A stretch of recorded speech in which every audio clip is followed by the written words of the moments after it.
Now we will see the question. Government compulsorily acquired land of Mr. Shivam in April 2021 and paid compensation of 20 lakh in June 2024. The land was acquired by Shivam in June 2005 for 12 lakh.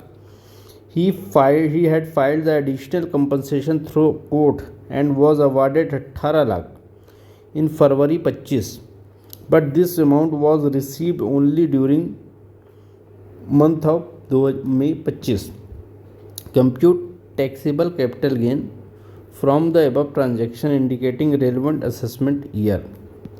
Expense in connection with the compulsory acquisition were 30,000 rupees and expense for obtaining enhancement of compensation were 1 lakh. तो 30,000 पहले खर्च हुआ था, बाद में जो compensation additional मिला है उसमें 1 लाख खर्च हुआ था। अब क्या कह रहा है, समरी देख लेते हैं। ये आपकी समरी है, यहाँ से summary of question. Shivam purchase land 2005 में 12 लाख में। Land was compulsory acquired by government in April 2021। Initial compensation जो दिया गया था वो 20 लाख था जून 2024 में। एडिशनल कंपनसेशन 18 लाख दिया गया। टोटल कितना हो गया, 38। तो सबसे पहले 20 लाख की कैलकुलेशन करेंगे, फिर बाद में 18 लाख की करेंगे। Enhance compensation actually receive in May 25। Expense for compulsory acquisition 30,000 रुपये। Expense for obtaining enhance compensation 1 lakh rupees. Question आज कंप्यूट टैक्सेबल कैपिटल गेन। चलिए हम इसको सॉल्व कर लेते हैं।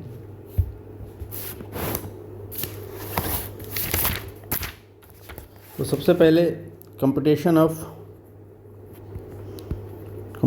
Of capital gain of mister Shivam assessment year 2025 और 26। तो सबसे पहले full value of consideration compensation received.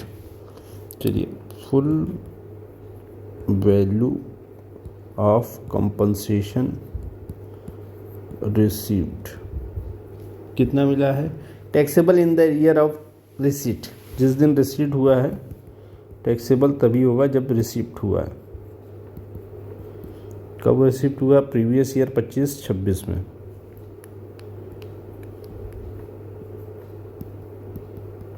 ठीक है, 20 लाख रुपए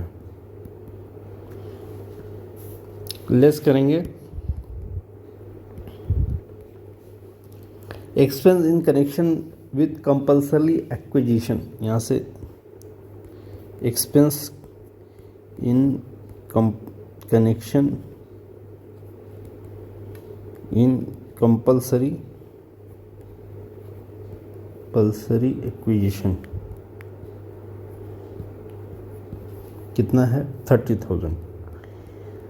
तो ये घटा देंगे तो ये हो जाएगा आपका 19,70,000।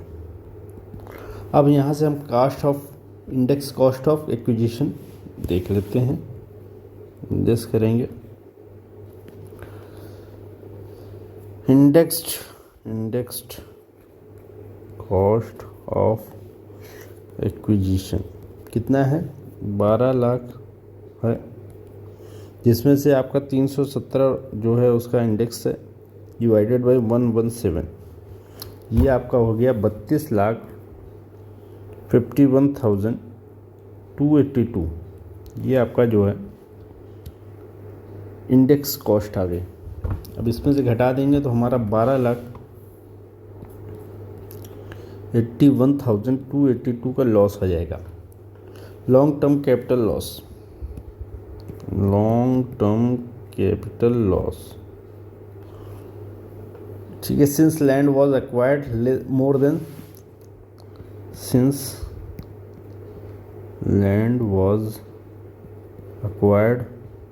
देन 24 month अगो। ठीक है, अब ये हमारा लॉन्ग टर्म कैपिटल लॉस आ गया। अब हमें क्या करना है, अब हम देख लेते हैं computation of capital gain of mister Shivam for assessment year 25-26। क्योंकि ये मई में मिला है तो इसका हम यहाँ पर देख लेते हैं। जब रिसीव्ड हुआ था सेमी असेसमेंट ईयर में भी ये भी मिला था और सेमी असेसमेंट ईयर में ये भी मिला था। देखिए फरवरी एडिशनल कंपनसेशन फरवरी 25 में मिला था और 20 लाख जो मिला था वो जून 24 में। तो ये 24-25 जाएगा 24-25 मार्च तक। तो मार्च यहाँ पे अभी आया नहीं है तो ये सेम असेसमेंट ईयर है, लेकिन जिस दिन रिसिप्ट हुआ है उस दिन के अनुसार हम जो है कैलकुलेशन करेंगे। तो जो जून 24 में हुआ था उसके हिसाब से करेंगे, फिर उसके बाद फरवरी 25 में जो हुआ था उसके हिसाब से करेंगे। तो यहाँ पर देख लीजिए। अब आ जाते हैं computation of capital gain. Computation of capital gain of mister Shivam for assessment year 25 and 26। ठीक है, आ जाते हैं फुल कंसिडरेशन। फुल कंसिडरेशन कितना मिला है? 18 लाख मिला है, जिसमें से लेस कर देंगे जो एक्विजिशन का खर्चा हुआ था 1 लाख, वो लेस कर देंगे। Expense for obtaining enhance compensation, expense for obtaining enhance compensation कितना हुआ है? 1 लाख। तो ये घटा देंगे तो हमारा कितना हो गया? 17 लाख का प्रॉफिट हो गया।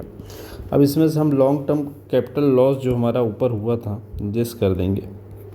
लॉन्ग टर्म कैपिटल लॉस कितना हुआ था? ये 12 लाख। इसको कॉपी कर लेंगे। 12,81,000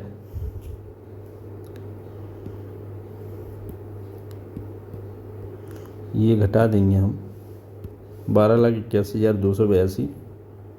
तो ये जब घट जाएगा तो आपका प्रॉफिट आ जाएगा 4,18,718। ये आपका आ गया लॉन्ग टर्म कैपिटल गेन।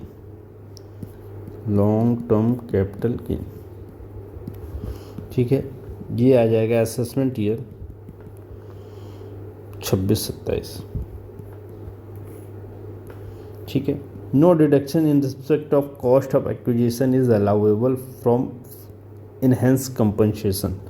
यहाँ पर no deduction allowed for cost of acquisition, cost of acquisition for from enhanced compensation. तो यहाँ पर कोई भी डिडक्शन अलाउ नहीं होगी इनहेंस कंपनसेशन का। तो टोटल हमारा जो लॉन्ग टर्म कैपिटल गेन हुआ है वो 4,18,718 रुपये। ये क्वेश्चन आपका सॉल्व हो गया।